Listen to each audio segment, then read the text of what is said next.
Hello everyone, thanks for joining School of the American Rifle. Today I'm going to showcase a rare gauge that I just acquired. This is the packaging that it comes in. You can see they use like this full backed packaging, and it has this odd horsehair looking material that pads it. And we're going to move over to it, and this is the actual gauge.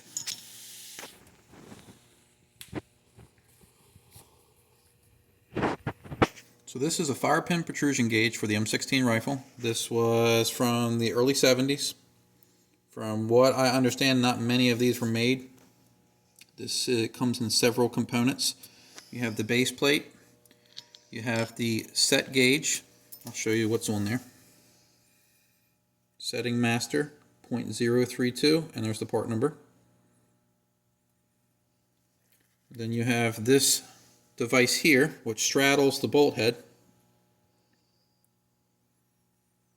You have the base plate with a little cutaway for the set ring gauge, and then you can look closely and see that it has the part number, rifle 5.56mm, fire and pin protrusion indicator, read to .004 plus or minus. So essentially what you would do is you would use this set ring gauge on this dial indicator that came with it. You would put it in here and make sure that it was set to 0. And since the range for fire and pin protrusion, I'll get an original gauge. If you look, the minimum is .028 and the maximum is .036. So if you use this set ring gauge at .032, what's .004 plus? You get .036. What's .004 minus? You get .028. So once you put the bolt group on this unit and put this into the bolt face, as long as it reads within .004 plus or negative .004 minus, you're still within range of being pass or fail for the protrusion. So somewhat of a very complex setup, but I'll showcase how it's used. Here are some other gauges that are utilized for fire and pin protrusion.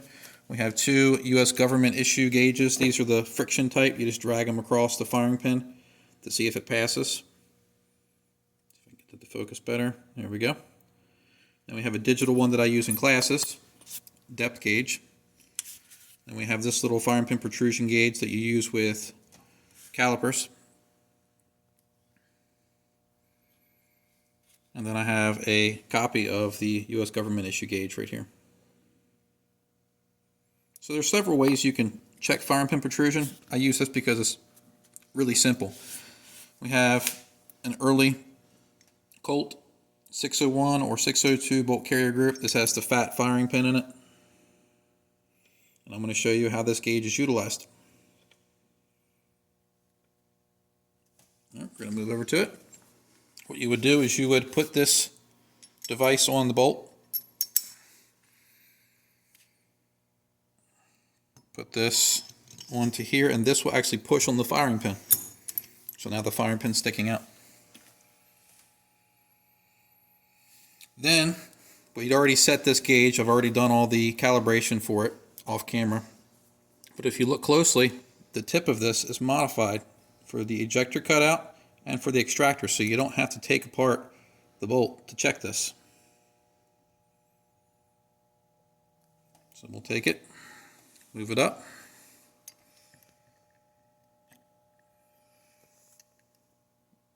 And we get .0035. So we have .0355 for this. So we pass. Make sense?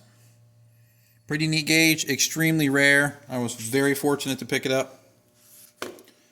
We don't have an inspection or certification sheet that came with this packaging. I've already looked around the sides of it. It's not hidden in there somewhere.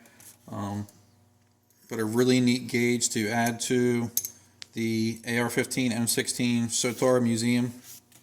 We showcase this stuff in the classes when students want to understand how we develop the newer gauges that we use, or understand why certain things are checked. Why they don't use this anymore, I'm not sure. I went to the more simple ones, I assume just because of cost or the complexity of the unit.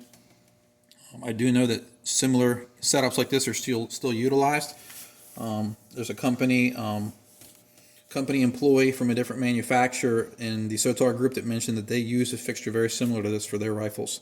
So stuff like this is still utilized to this day, but it's a really neat, a really rare gauge. There's only 1 or 2 pictures of this that exist on the internet. I believe that this actual unit used to belong to Bill Rica. He used to have a collector site. He was very, very popular with the M1 carbine community, and he also sold a lot of gauges in the 90s and early 2000s as far as headspace gauges. I bought a lot of my early gauges from him too.